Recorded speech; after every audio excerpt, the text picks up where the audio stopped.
Hello everyone. So in the previous video we have discussed inverse operations in order to solve a linear equation, and this is how it looked. So when we solved 5x plus 9 is equal to 19, we tried to get rid of all the extra terms by performing the same operation on each of the sides.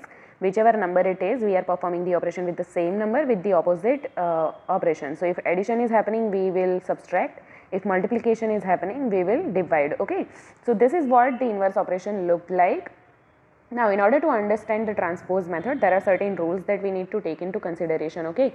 It is also very much similar and quite easy. It means that, so basically first of all let's understand what transposed means. So transpose means transfer only. Okay. So when we are transferring any term from one side of the equal to side to another side of equal to sign, what actually happens is what this method talks about. So if a term is getting added on one side and it is being transposed on another side of the equal to sign, it will now be subtracted. If a term is getting subtracted on one side, it will be added. If it is multiplied, then it will be divided, and if it is divided, it will be multiplied. Okay, any term that is getting added, if it is getting transposed, it will be subtracted. Similarly for all these operations. Okay, so let's look into examples, the similar example that we have done for the inverse method. Okay, so let's focus on the transpose method. Let's start with the easy ones. Okay, so the similar one that we had discussed, x plus 5 is equal to 11. Okay, now here we need to get rid of this plus 5 first of all. Okay, because we want to isolate x, we want to make x the subject. Okay, now this 5 is getting added here.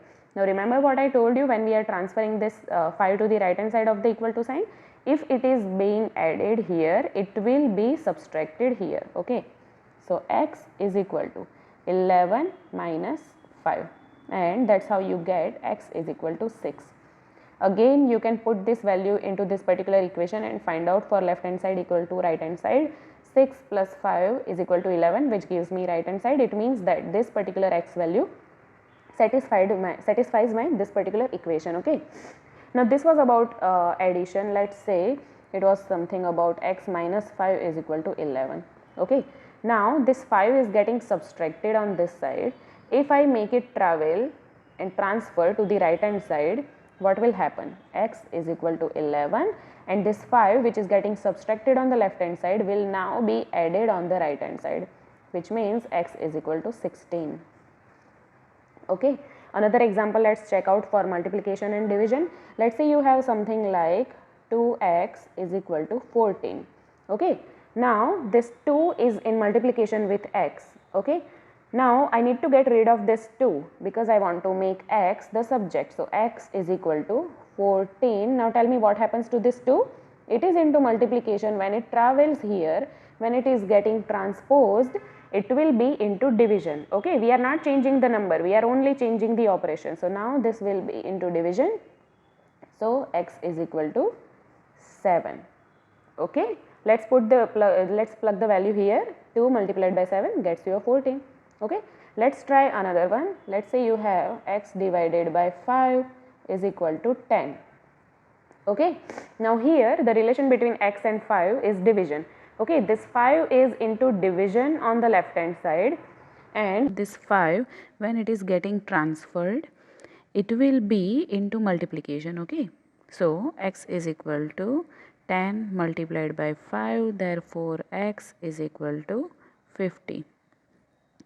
We can always double check this, as you know. Okay, so if you just place the value of x over here, 50 divided by 5 is equal to 10, it means LHS is equal to RHS. Okay, now let's also solve the very similar example that we had solved for inverse operation.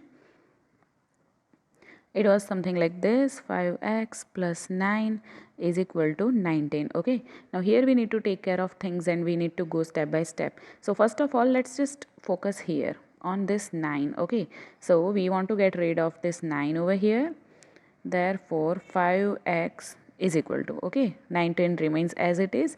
All the game and the play that we are going to do is with 9. Okay, now here I want you to remember that we are focusing on the relation between whatever number we are trying to get rid of and with x, our variable. Okay, so this 9 is in addition with this x term. Okay, so if it is in addition on the left hand side of the equal to sign, when it is being transposed on the right hand side of equal to sign, what happens to that? Yes, it goes into subtraction. Okay, so 5x is equal to 10. Now what else do we need to get rid of? So this 5, I don't need this 5, I'm only focusing on x. Okay, so my x is equal to 10. Now what happens to 5? So 5 and x are in multiplication. Okay, so if I want to transpose this 5 over here, it will be now into division. Okay, always focus on the relation between the number and the x, and whatever happens on the left hand side, the exact opposite happens on the right hand side. Therefore x is equal to 2. Let's also try to double check this. So in LHS, if we just plug in the value 5x plus 9, we found out that x is equal to 2. So instead of x, I'm just plugging the value. 5 multiplied by 2 gets me a 10 plus 9 is equal to 19, which is also my RHS. It means that this value of x is correct. Okay, I hope you liked the video, and if you have any doubts or anything to let me know about, you can always write it in the comments. Thank you.